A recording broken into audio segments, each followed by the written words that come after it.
A yayin da yake zantawa da manema labarai, Abdulsalam Abdulkarim Zaura, wanda aka fi sani da AA Zaura, ya yaba umarnin da shugaban ƙasa Muhammadu Buhari ya bayar na murƙushe 'yan ta'adda.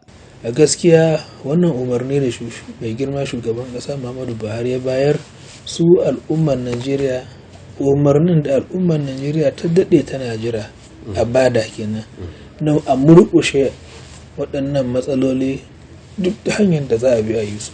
Duk wani mutumin da yake ɗan ƙasa na gari a Najeriya dole ya ji daɗin wannan umarni na shugaban ƙasa, musamman mutanenmu na arewa yadda yanzu matsalan rashin tsaro ta addabe mu, ta dame mu.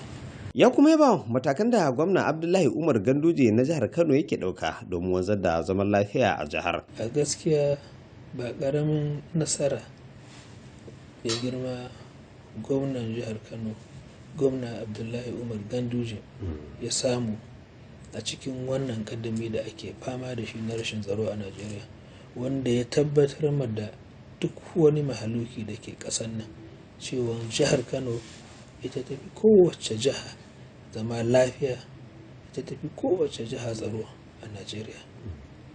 Ka duba girma irin na jihar Kano wanda state ne ko kuma jiha ce guda 4 ko mo, amma cikin ikon Allah da kuma irin basira da taimako na Allah da ya mai girma gwamnan Kano Dr. Abdullahi Umar Ganduje, a yau jihar Kano ta zauna lafiya, a yau jihar Kano ta zama abun a kwaikwaye ta ko kuma a yi misali da ita.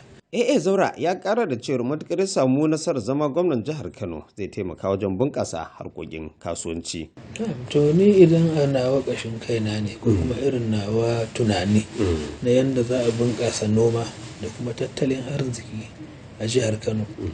A baya da na nema da na yi takarar gwamna a shekarar 2019 a cikin tsare-tsare na wato na blueprint ko na development agenda da nake da shi, na daɗe ina magana. Yanzu misali bari maka misali da maganan da kai ta gyada, wanda ina ganin in muka juya kan noma, misali yanzu za mu iya idan lokacin an tara dalan gyada da ƙarfin mutum an yi dalan gyada guda 10, yanzu kuma muna da daman da za a yi dalan gyada guda 100, kuma darajar gyadan nan tana nan ƙaruwa ma take. So ina ganin idan muka juya hankalinmu akan noma, na daɗe ina faɗa ƙasashe na duniya sun zama mana kamar misali wanda ba su dogaro da man da ake haƙa na fetur a ƙasa ba, sun yi dogaro da noma. Domin ma muka juya hankalinmu kan noma za mu iya samun wannan ci gaba. Najeriya dai na fuskantar kalubalen tsaro da na tattalin arziki, ko da yake hukumomi na iya bakin kokarinsu domin dakile matsalar. Ƙarshen rahoton kenan. Saminu Sani, labaran Liberty.